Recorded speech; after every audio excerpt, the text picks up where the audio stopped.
On now. I gotta tell you though, Catherine Fleisch is proof that liberal deprogramming is kind of an organic process. It's just called growing up, you know?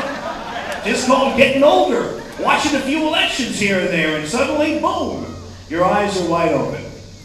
All right, I don't know how many of you have worn your Brooks Brothers tonight. I want to tell you, just in case, the media's not covering it. Okay, never mind. Just in case this is not the Brooks Brothers, but, you know, and I know we've been maligned as just being this monolithic crowd. Everybody's the same color, everybody's the same religion, everybody's the same, they come from the same place. But we know that's not true. You've seen so many people out here tonight who prove that. And we have yet another example of the diversity of our common sense approach to government and our protection of our rights. His name is Kevin Jackson, and he is the author of a fantastic book called The Big Black Lie. Ladies and gentlemen, Mr. Kevin Jackson.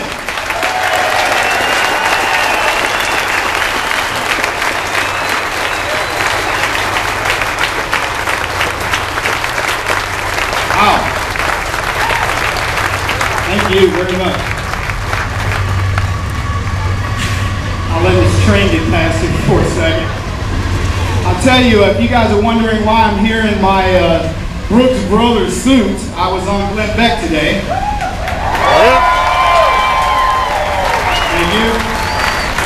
And the second thing is, it's very tough to outdress a black man, in case you didn't know that. I am very happy to be in Washington, Missouri on this day. In fact, I'm happier than a preacher's kid at a biker chick rally to be here. And I can tell you this, guys, I love coming to these types of events because you really get to see what I think is the heart and soul of America. And I'll tell you, Washington, Missouri can teach Washington, D.C. quite a bit.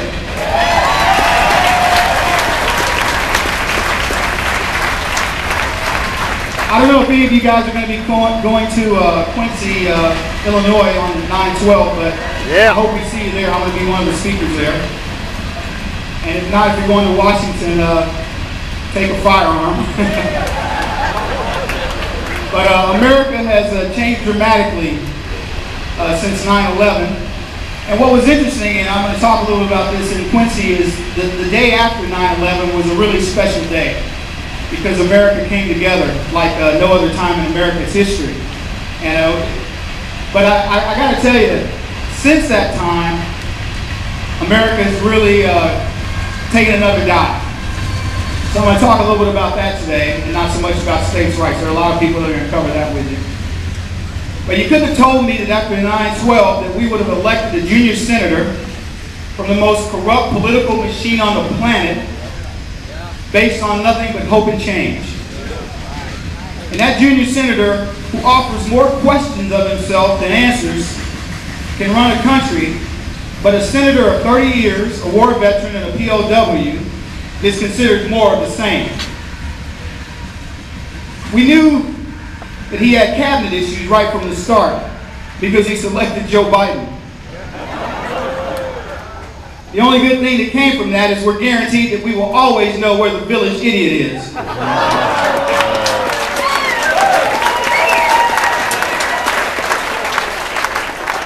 You good people are called extremists, Nazis, Neanderthals, and mobsters. There's my mob shirt, by the way. And our military men and women are suspected terrorists and put on watch lists.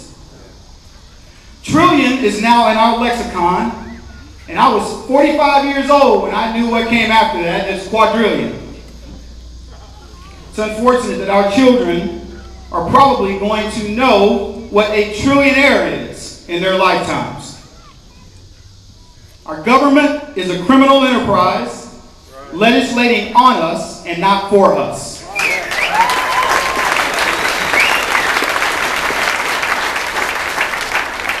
We live in a time when a woman living in a government-subsidized house actually had the nerve to call and report that her 52-inch LCD TV had been stolen.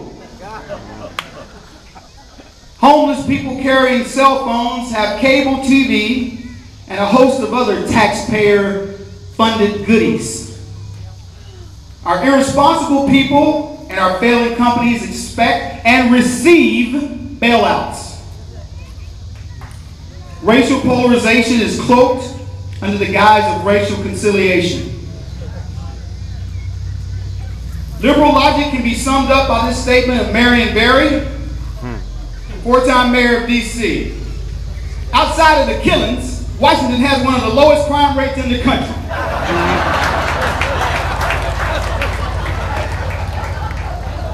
There's a joke that says, what is the only thing worse than an incompetent liberal president? A competent liberal president. The left will tell you that fat meat ain't greasy and cobras make good house pets. Don't believe them.